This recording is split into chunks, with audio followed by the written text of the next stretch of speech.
Hello everyone. हमारी जो वर्तमान की शिक्षा व्यवस्था है वो क्या बताती है?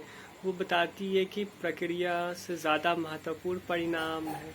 मीन्स हम लोग परिणाम पे ज़्यादा महत्व देने लगते हैं और प्रक्रिया को बहुत कम। क्यों ऐसा होता है, मैं उदाहरण से आपको समझाता हूँ। आपने देखा होगा, अगर कोई बच्चा जो टॉपर होता है और जो सेकंड टॉपर या थर्ड टॉपर होता है वो एक दो चार नंबर के ही डिफरेंस से होता है। अगर मान लो यूपीएससी का ही एक क्रिटेरिया ले लो, आपकी क्वालिफाइंग अगर 100 नंबर का है, किसी का 99 आया, वो बेचारा क्वालिफाई नहीं हो पाया, तो हम लोग समझते हैं कि वो किसी काम का ही नहीं है। और जो क्वालिफाई हो जाते हैं उनकी हम लोग बहुत सारी तरह से विरुदावली गाने लगते हैं कि हाँ इन्होंने बहुत मेहनत किया। ऐसा ही मैचेस में भी होता है। भैया दो टीम के बीच मैच हो रही है तो ऑब्वियस सी बात है, एक जीतेंगे एक हारेंगे। अब जीतने वाले को लेके बहुत उत्साहित हो जाते हैं, हारने वाले को गालियां पड़ जाती हैं। ये चीज़ें बताती हैं कि प्रक्रिया महत्वपूर्ण नहीं हो रही है समाज में, परिणाम महत्वपूर्ण हो रहा है। आपने रिजल्ट में क्या दे दिया ये महत्वपूर्ण हो रहा है। अरे भैया ऐसा कुछ नहीं होता। शिक्षा का ये अर्थ है ही नहीं कि आप 2 4 10 नंबर से किसी को तोल लें। शिक्षा क्या देती है? पहली चीज जो शिक्षा देती है वो है विनम्रता। विद्या ददाति विनयम। विद्या विनय देती है। आपके अंदर विनम्रता आ पा रही है कि नहीं, आपके अंदर संवेदनाएं आ पा रही हैं कि नहीं, आप किसी के लिए कैसी तरह की भावनाएं रख रहे हैं, आप किसी के प्रति कितने प्रेम पूर्ण रह रहे हैं। संसार में हम लोग बहुत थोड़े समय के लिए हैं। जीवन एक क्षणिक कहानी, ज्यों अंजुलि में पानी। चुटकी में पानी जितने देर रह पाता उतनी देर का ऐसा जीवन मानते हैं लोग। ऐसा नहीं होता। अगर जीवन बहुत लंबी सी कहानी होती, सतत चलने वाली कहानी होती, तो जीवन की तुलना कभी पानी के बुलबुले से, कभी कागज से ऐसी की ही नहीं जाती। बाबा कबीर कहते हैं, लकड़ी जल रही है, उसके ऊपर जो है मुर्दा या मृत वो जल रहा है, उसको जलाने वाला भी जलेगा और ये दृश्य देखने वाले भी जलेंगे।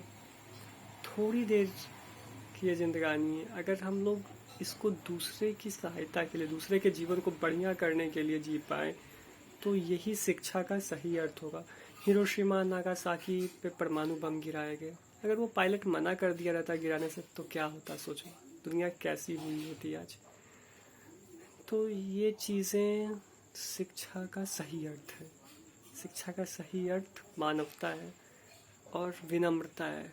विनम्रता का मतलब दब्बूपन नहीं है। विनम्रता का मतलब आप संवेदनशील हैं चीज़ों के प्रति।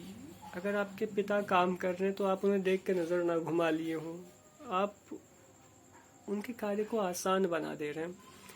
आपने देखा होगा राम जी के पीछे धनुष है, उन्होंने आगे धनुष नहीं ठान के रखा हुआ, तुनीर पीछे है। बहुत आध्यात्मिक महत्व है इसका कि पहले आप विनम्र बने, अगर जरूरत पड़े तो आप धनुष उठा सकते हैं। तो जब ऐसी चीज़ें हमारे जीवन में शामिल हो जाएंगी तो सही मायने में हमारी शिक्षा चरितार्थ हो पाएगी।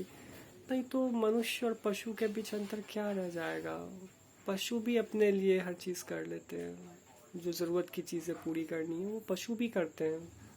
और प्रकृति ने दिया भी है। हाँ, अजगर करे ना चाकरी, उल्लू करे ना काम, दास मूल का कह गए सबके दाता राम।